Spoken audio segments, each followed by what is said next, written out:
नरक जाने से बचना है तो एक उपाय मेरे पास है। आप में से कितने लोगों को नरक जाने से बचना है? नरक 28 तरह के होते हैं। नरक कितने तरह के होते हैं? 28।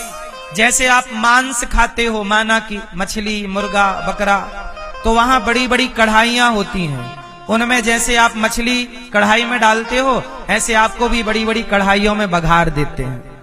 मरते नहीं हो, तड़पते हो बस।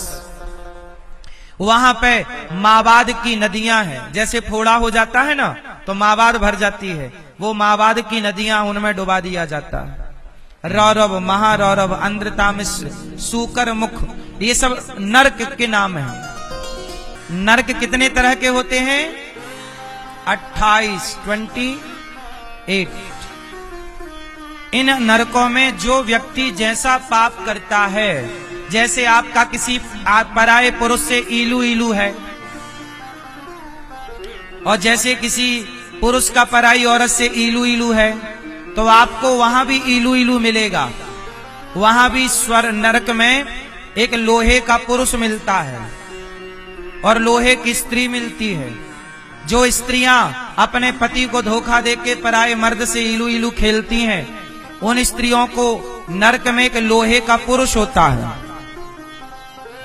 लोहे का पुरुष बिल्कुल गरम, लाल, उससे चिपकाया जाता है। आपको चिपको इससे। और स्त्रियों को पुरुष से और पुरुषों को लोहे की बनी गर्म लाल स्त्री से। और खेलो ईलू ईलू और दो धोखा। जैसा तुम कर रहे हो सब ईश्वर की डायरी में नोट हो रहा है। ये मत सोचना कि कोई देख नहीं रहा है। लाख आंख से देख रहा है तुझे देखने वाला। सच की खेती कर ले चतुर नर, समय गुजरता जाता। इसलिए मेरी मां, कर्मों को जरा संभल के करना चाहिए। 28 नरक हैं। अब परीक्षित जी डर गए कि गुरुदेव, मैंने भी तो कोई ना कोई पाप किया है, ये सब लोगों ने किया ही होगा, क्या पाप से बचने का कोई उपाय है? तब सुखदेव जी बोले, हाँ, एक उपाय है। यदि पाप से बचना है तो आप क्या करो? भगवान की शरणागति कर लो। क्या कर लो? क्या कर लो? जोर से, शरणागति बोलो। शरणागति। ये शरणागति क्या होती है? क्या होती है भैया? शरणागति क्या होती है? भगवान, अभी आप लोग भगवान की शरण में नहीं हो क्या? तो हैं तो फिर काहे झूठ बोलती हो, काहे छल करती हो, चुगली करती हो? ये शरणागति नहीं है कि तुम शरणागति ग्रहण कर ली और चुगली कर रही हैं, छल कर रहे हैं, निंदा कर रहे हैं, चोरी कर रहे हैं, गाली दे रहे हैं, ईर्ष्या कर रहे हैं, किसी का नुकसान करने का प्लान बना रहे हैं। ये शरणागति नहीं है। शरणागति किसे कहते हैं? शरणागति का मतलब है पूर्ण रूप से भगवान के आश्रित होना। भगवान कृष्ण गीता में कहते हैं, माम एकम शरणम ब्रज। हे अर्जुन, मेरी शरण में आ, और यदि शरण में आया तो अहम त्वा सर्व पापेभ्यो, तू कितना भी बड़ा पापी होगा मैं तुझे पाप से मुक्त कर दूंगा। इसलिए कहता हूं, कोई पाप से मुक्त कर सकता है तो केवल भगवान। इसलिए आप लोग समय रहते भगवान के चरणों में, हे श्रीमन नारायण, हे प्रभु, हम आपके हैं, और भगवान के ऐसे बनो कि जैसे समर्पण क्या है। अब समर्पण का उदाहरण आपसे मैं पूछूं कि समर्पण शरणागति का एक उदाहरण दो, तो भैया बताओ समर्पण का उदाहरण क्या है? आप क्या देंगे? आपको समर्पण किस में ज्यादा दिखता है संसार में? बोलो, है किसमें समर्पण किसमें ज्यादा है मैया? किसमें है मेरी मां? समर्पण किसे कहते हैं? जब तक भगवान में समर्पण नहीं होगी, शरणागति नहीं होगी, तो आप पाप से मुक्त नहीं होंगे। तो शरणागति कहते किसे हैं, उदाहरण इसका एक देना पड़ेगा। तो आओ मैं एक उदाहरण देता हूं आपको, सटीक उदाहरण। समर्पण किसका है, संसार में किसका समर्पण देखने को मिलता है? तो समर्पण की प्रतिमूर्ति, समर्पण का जीता जागता उदाहरण कोई है तो उसका नाम है पत्नी। क्या नाम है? जोर से, पत्नी। पत्नी के जितना समर्पण इस धरती पे कोई दूसरा समर्पण देखने को नहीं मिलता। उदाहरण अब से और ध्यान से समझना पड़ेगा। पत्नी का समर्पण क्या है? हम पत्नियों की बात कर रहे हैं, जो धर्म पत्नी है, जो धर्म से चलने वाली हैं। बीवी और वाइफ की बात नहीं चल रही है। जो धर्म पत्नी है, जो अपने पति में समर्पित है, तो पत्नी का समर्पण देखिए क्या होता है। जब लड़की का विवाह होता है तो विवाह के पहले वो लड़की का गोत्र पिता का गोत्र होता है, बोलो हाँ। पर विवाह के बाद पिता का गोत्र समाप्त हो जाता है और पति का गोत्र से वो जानी और पहचानी जाती है। समर्पण देखिए क्या है। जैसे यमुना जी का समर्पण गंगा जी में है, ऐसी विलय हुई कि आगे की जो धारा चली वो यमुना की धारा नहीं चली, वो गंगा की धारा चली। जैसे यमुना मैया ने गंगा मैया में अपने को समर्पित कर दिया, ऐसे पत्नी का समर्पण देखिए कि अपना गोत्र मिटाकर पति के गोत्र से जानी पहचानी गई, अपने गोत्र को विराम। समर्पण ये होता। उदाहरण इसी को दूसरे तरह से समझिए। स्त्री का समर्पण देखिए कि उसका अपना बचपन का नाम समाप्त हो जाता है, ससुराल में जो नाम दिया जाता है उस नाम से वह जानी और पहचानी जाती है, बोलो हाँ। समर्पण देखिए, अपना नाम खो दिया उसने, मिटा दिया, अपना गोत्र मिटा दिया, नाम मिटा दिया, अपनी जात मिटा दी। पहले वो लड़की दुबे थी, तिवारी के घर ब्याही गई तो वो तिवारी कहलाएगी, बोलो हाँ।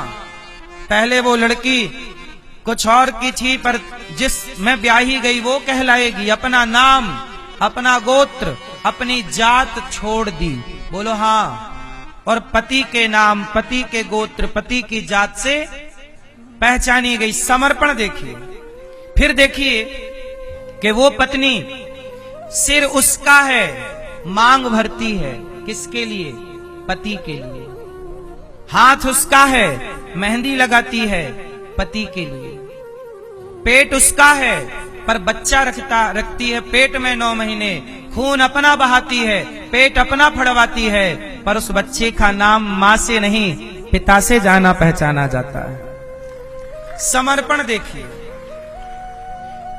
अपना पिता छोड़ दी, अपनी मां छोड़ दी पति के लिए। जहां पति रखता है वहां रहती है।